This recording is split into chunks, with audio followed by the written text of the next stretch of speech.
Unahaganisika. Hello, everyone. Welcome to the Karina and Jacquelyn show. We are a part of the Inside Out Institute that combines transformational leadership coaching and energy healing to really access the full potential of our clients to help them find clarity and purpose in their life. So thank you for joining us. It's a pleasure to be here. My name is Jacquelyn Weis. I'm an energy healer. I do body and emotion code work, and I help people unlock their full potential on the subconscious side. And with me, I have my partner, Karina Gage, and she is a transformational leadership coach. And so she will be helping you on the conscious side. So today we want to talk about finding inner strength during chaos. I know a lot of us are going through so much in our lives. You may have been battling with your mindset, battling with people passing away, battling with so many things in our lives, or even the debate might have got you all crazy yesterday, but that's okay. What we're here for is to show you how to find inner strength even when we are in chaos. So whatever you're going through right now, maybe comment below, tell us what you're going through so we can help guide you as well on our video today.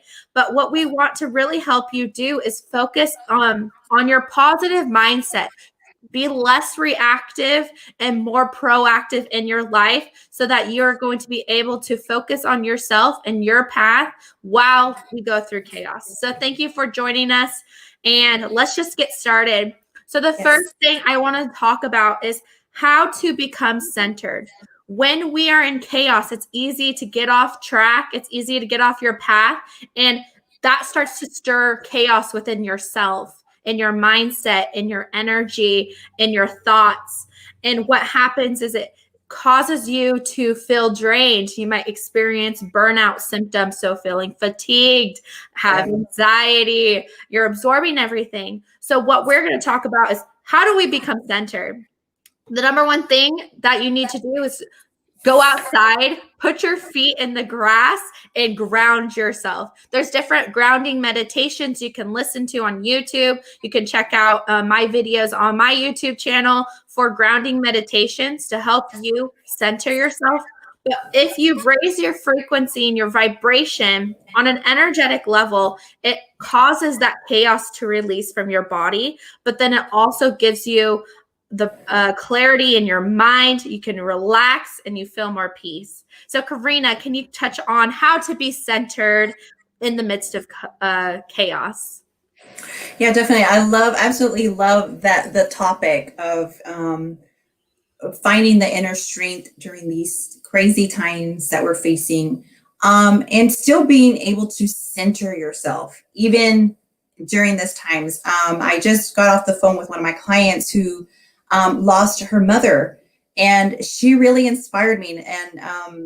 And just thinking about her, how she was able to center herself, to reconnect, and even though she was facing trials, centering herself and focusing on herself, just going back to that self-care and practicing her, like Jacquelyn said, her meditations. And some things that you can do while you're meditating, or just going out in nature, or maybe even going into a state of a flow state. A flow state meaning, if you like music, if you like art, whatever that is getting to that moment and getting to that flow to where you can't even think about anything else except that flow in your art, flow in your music, if you like to sing, whatever that may be. But also when you're centering yourself, is that means being present in that moment, right? So just shutting off the distraction, shutting off what's going on around the world, and even placing your hand on your heart and feeling you're just closing your eyes and feeling your heartbeat can be that first thing that you need to just really, okay, I'm going to quiet my mind. I'm going to feel my heartbeat, take a few deep breaths, and then go into a meditation where you just remove all the thoughts, where you just maybe even do some visualization where you see what is a happy moment in your life that you've experienced, and it brings you feelings of gratitude. Like Jacquelyn said, increasing your vibration. Gratitude increases your vibration. That's one of the things that my client did, is she actually put herself in a state of gratitude to help her gain that inner strength that she needed after losing her mother, and just getting back on track, with the self-care, with the personal development, back to work, to her business, because she focused on a state of gratitude and finding the positivity of all the things. So even in that moment where you're trying to center yourself, is like, what can I be grateful for right now? You've done a meditation and you want to increase your frequency.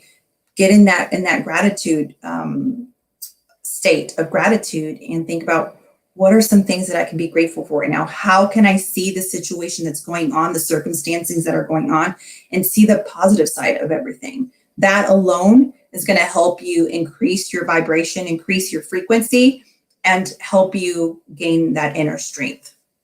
Yeah. So another thing is, we had to stay focused on our path.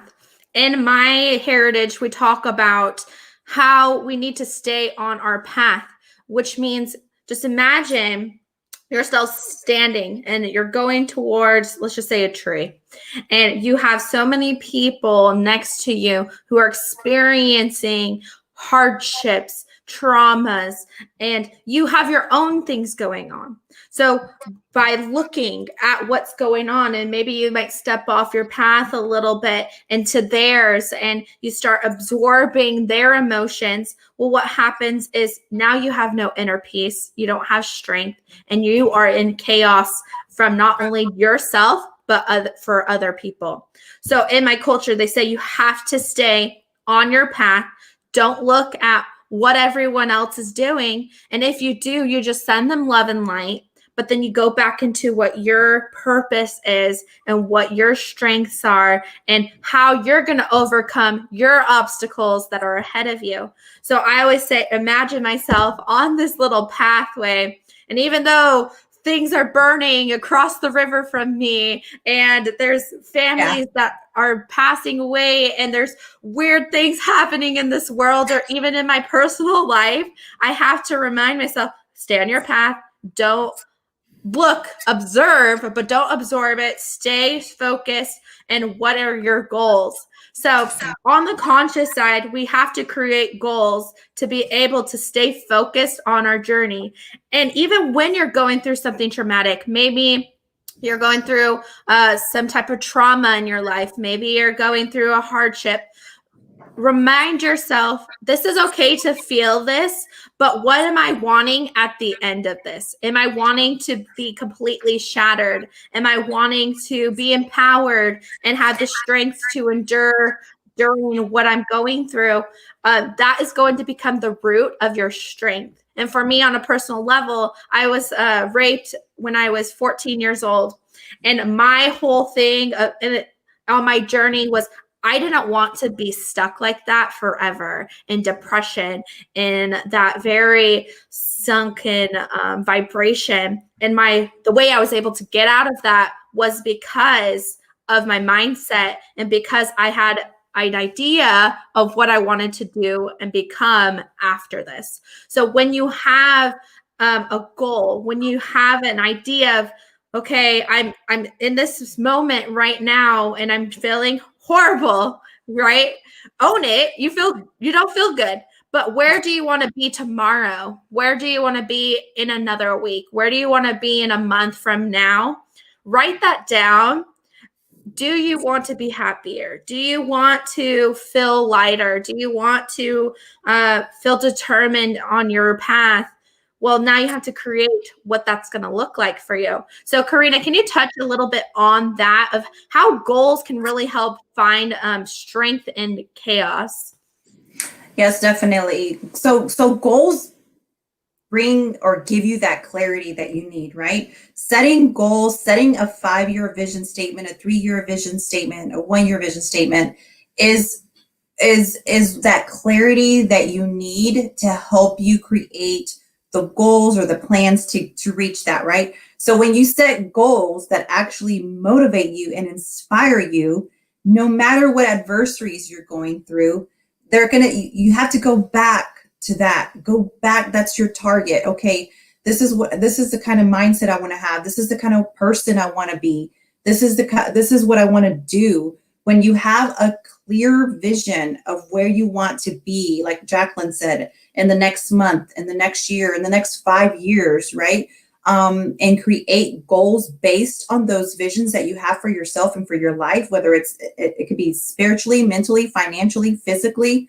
When you are faced with adversities, it's like you have to keep going. You just like my client, she lost her mother, yet her goal is to get through her graduation. Her goal is to become a body code practitioner. So that's her goal. And so she just knows that she can't stay in a state of depression. She has to move forward. I personally went through a divorce 5 years ago and fell into that state of depression. Like I didn't want to, I felt like I had nothing to do. Like my life was being a wife and I was no longer a wife. So I felt like I had lost my identity, my purpose. And then it got to a point where I'm like, you know what? I'm done. I'm sick of living this way. I'm not going to live in this victim mentality anywhere. It's not taking me anywhere. It's not serving me well. So what do I need to do? I had to see myself in the future in order to start setting those goals that were inspiring, that were motivating me to start a self-discovery process, to start a personal development process so that I can be where I am today. Because if I had not made that decision, I would probably still be where I was 5 years ago. And it was in a place where I did not want to be at. So setting goals that motivate you, that inspire you, and are focused on that vision that you have for yourself in your life, whether it's spiritually, physically, mentally, emotionally, is going to be key also to finding that inner strength and taking your personal power, gaining that personal power and taking control of your personal power, and helping you put yourself first as well, putting yourself first in a place that is ideal for you to have that mental and inner strength that you need to move forward. Yeah. And it's very important to do that, because if we don't, then what happens, right? You're going to be stuck. We are meant to be stagnant. We're meant to thrive in our lives. And when we do battle those things that are happening in our lives, we can't stay in it forever. We aren't meant to stay in it forever. Another thing is just ask yourself, like, what am I to learn from this experience? And who am I to help after overcoming that? Because that will also help you move forward. Because then you're going to take notes of like, okay, well, I meditated today. I went outside. These are things that are helping me currently in my life to keep moving forward. And then share that with people. You don't have to wait for someone to hand you a baton and say, you can just talk about your experiences now. Talk about it now, because there's someone else who's going through it too. So I challenge all of you who are watching to post something that you're currently going through in your life and tell them how you're getting out of it, because that is when people are going to start seeing you and giving you that positive energy to move forward, because your strength is going to give people other strengths. So even in the middle of chaos, it might not feel like you're strong. It might not feel like you're powerful, but remind yourself every single day, I am powerful and I have the will to fight. Because every day you're going to show up for yourself and it's going to get easier, and you're going to find that inner strength within yourself to keep pushing, but then allow other people to move you forward as well. So thank you everyone for watching and tuning in. If you're catching the replay, say #replay so we can connect in with you. And we're excited to share more videos with you this week, and tune in for that. And comment below one thing that you took out of this video, and make sure to tune in next time. And thank you so much. And we have a free webinar that you can register for. It's in the comments. And make sure to register for that tomorrow. And it's going to change your life. And we will talk to you soon. Thank you. Bye.